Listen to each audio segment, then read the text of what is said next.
Hey guys, Elizabeth here. I hope you're doing well and having a great day so far.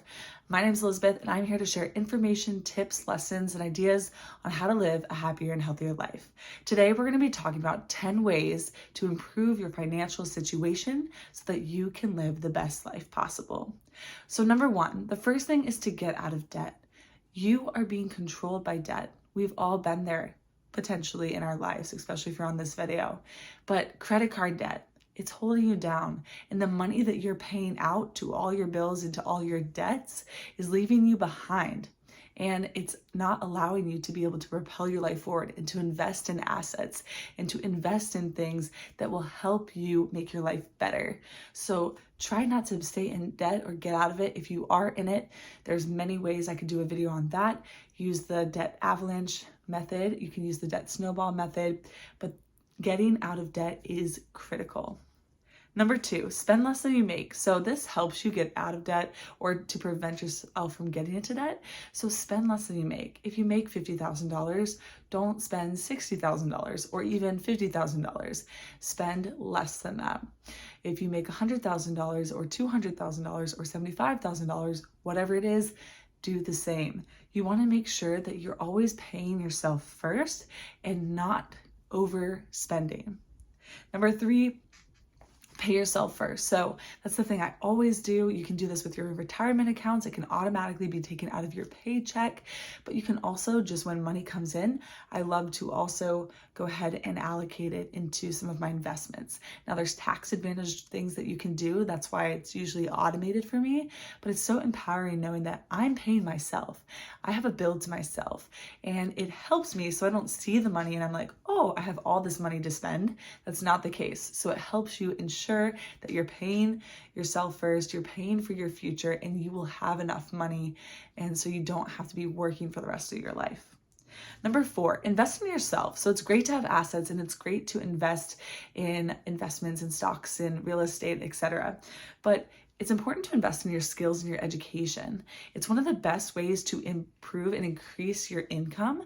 So we can talk about how to cut our spending and to save and to cut, but how do we increase? So we got to that point in my family where it's like, okay, we've done a lot of cutting, we are doing a lot of saving, we're doing a lot of investing, but at some point we need to make more so we can do more and we can enjoy our life, right? So we're not always just having to have ramen or something. And so investing in skills is going to help you get the job that you want or get a higher income.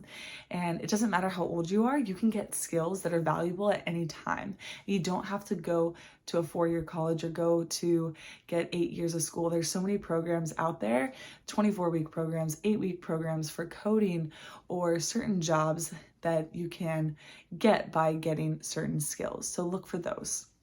Number five, invest in appreciating assets like the stock market, real estate, etc. So that is a fun thing for me to do, is to know that where I'm putting my money, I'm investing in things that will appreciate and that will grow, right? Our cars, they go down in value. The stuff that we buy, it's not necessarily going to make us money in the long run. Yes, we can buy things to make us happy or that we need, but it's not going to help propel our lives forward. So you want to invest in things that grow. And that's why it's so powerful, the power of compound interest. And if you put a little bit of money in, you can be confident that you will make even more than that. So having as many assets as possible is essential in order to be wealthy. Number six, give. So in order to improve your financial life, if you put good into the world and if you are generous, hopefully you will be given those things back in tenfold. And it just feels good. So you don't just want to think about yourself on this journey. You want to think about others. And hopefully your goal for financial freedom and for having more financial peace is so that you can live more in peace, so you can serve others, you can support your family, you can help them and help others in your life. So it's never a bad idea to give. And a lot of people will go ahead and give 10% of their income. It's up to you. A lot of people will tithe that. Decide what works best for your family, but don't be afraid to give. Number seven, if you have to take out a loan, try not to take out a huge loan. So yes, sometimes we might need a little bit of extra money, especially if you're starting out. And maybe everyone's situation is different.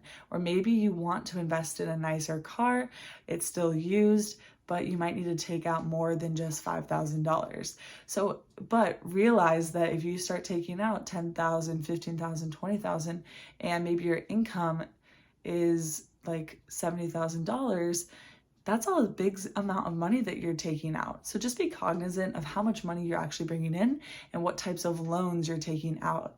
And yes, we typically have debt for houses and things like that, but it's just important to be aware of that and to also question and know it doesn't have to be that way.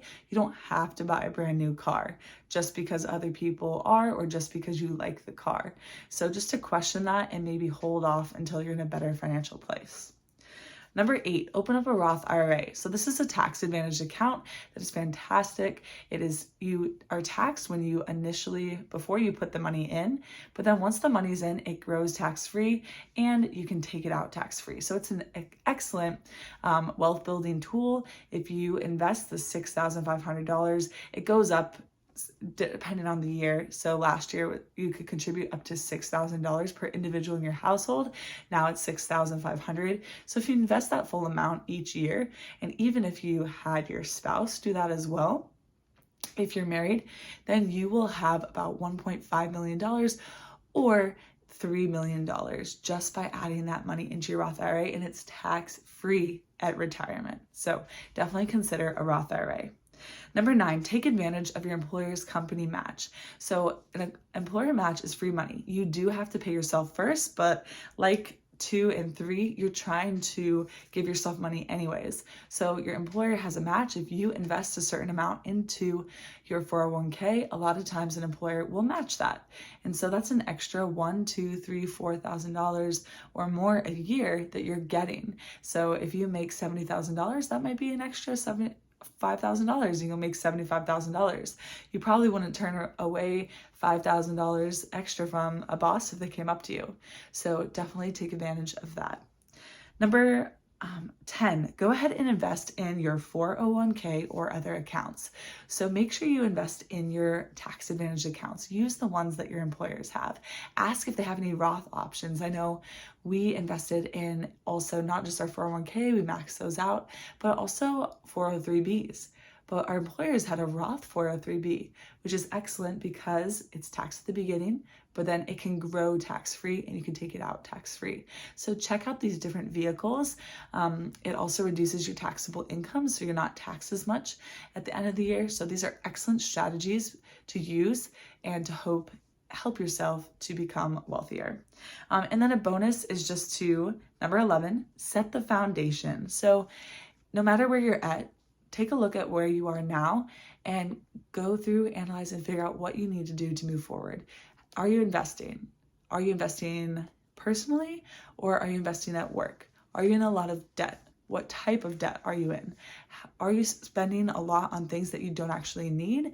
Where can you cut back? So start and set the foundation now so that you can live a healthier and happier life. I hope you enjoyed those things. Let me know if any of them resonated with you in the comments below. Also, let me know what you're doing and what has helped you improve your financial life.